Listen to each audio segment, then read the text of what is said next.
for me it was the first time in India, in 1970. We had exactly £2,000 to set the project up, and that was money I'd saved from teaching in Australia.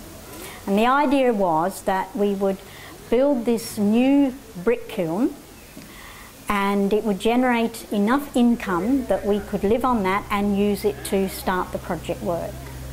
It was a new design that a friend of ours who had lived and worked in the Bedford brick kilns in England had done for us. 6 months later, the whole thing had been a complete failure. There was a major fault in the design and we'd lost every penny. Now, one of the resolves we had when we came then was that we wouldn't take foreign funds. We wanted to be quite independent. But we very soon realised that's just not possible, particularly when you're starting out. Some people who start out in this kind of development work come from fairly well-off families. They have something behind them, sufficient property, land, some private family income, so that they're secure within themselves, with their own families, and that makes it easier for them to get started. We didn't have any of that because Babaji came from a very, very poor family and he had nothing behind him at all. So we had to consider applying for foreign funds. Now, the first fund we got, we hadn't actually asked for. Friends from England happened to be working in Delhi and came and saw the project, and through them we got a small grant of £2,000 from the Quaker 1% fund in England.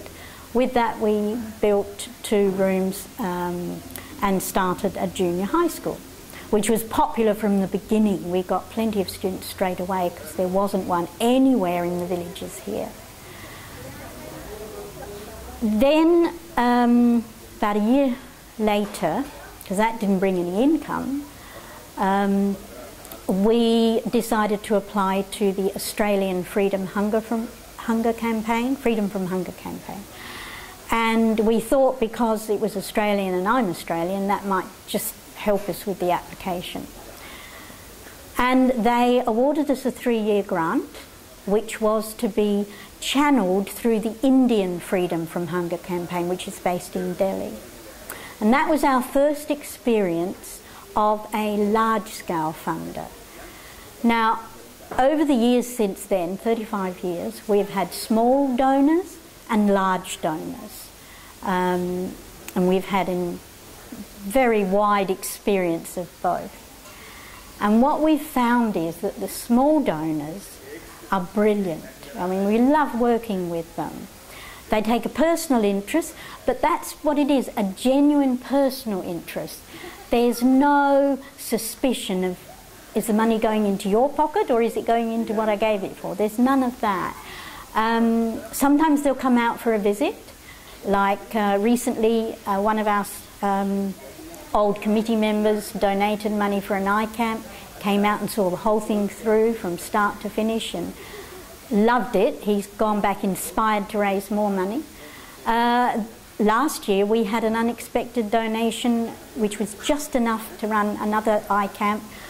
The woman who donated the money hadn't been here, didn't know anything about us except through someone who had visited us. She still hasn't been for a visit. Sent her a full report, more than she asked for, and she was thrilled. That's our kind of experience with small donors. Now, with the big funders like Oxfam, Christian Aid, Save the Children, Freedom from Hunger campaign, and various others, the whole attitude is different. And the way they behave, you couldn't behave like that with any other type of organisation. It's only with voluntary organisations they can get away with this kind of behaviour. For example, when we applied for the Australian Freedom from Hunger money, they said to us, you prepare a proposal on the basis of what you actually need here. And that's what we did. And we also prepared it on the basis of 3 yearly instalments, with most of the capital expenditure for the first year, for obvious reasons, so that we could then use that to continue the program. And they were perfectly happy with it. They accepted our project, there were no problems. But when it started coming through the Indian Freedom from Hunger campaign, they looked at it and decided, oh no, this is no good.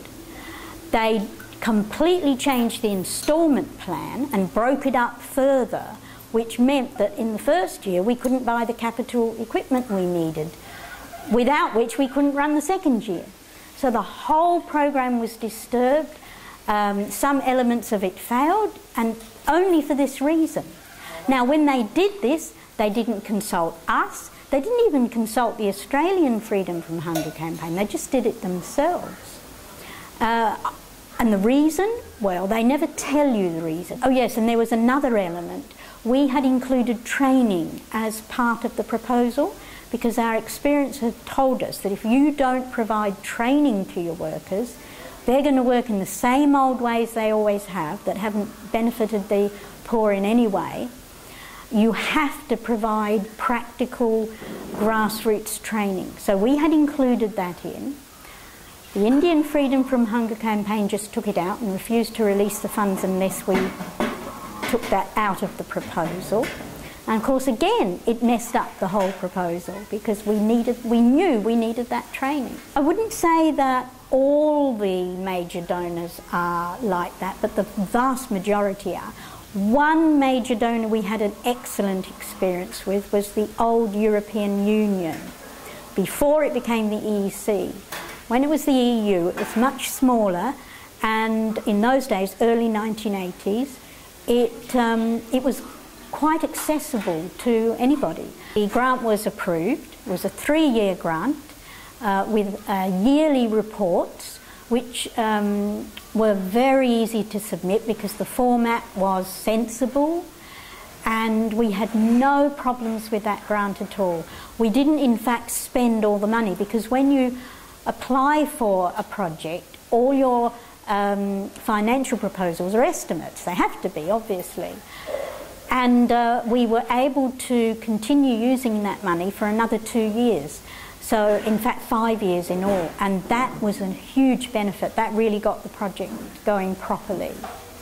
So they were really good to work with. Unfortunately, they're now part of the EU, and they've adopted the same practices that other major donors do. Another thing that happens is big donors, take so long to decide whether they're going to give you the project or not. By the time they finally do, everything you've written in it has changed. Not just obvious things like prices, but sometimes other things.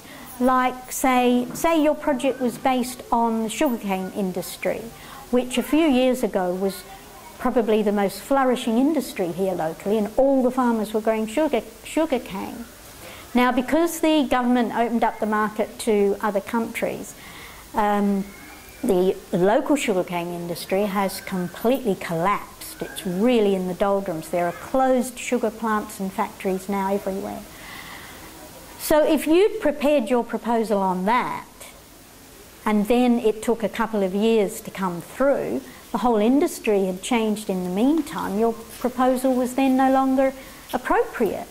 And this kind of thing happens all the time.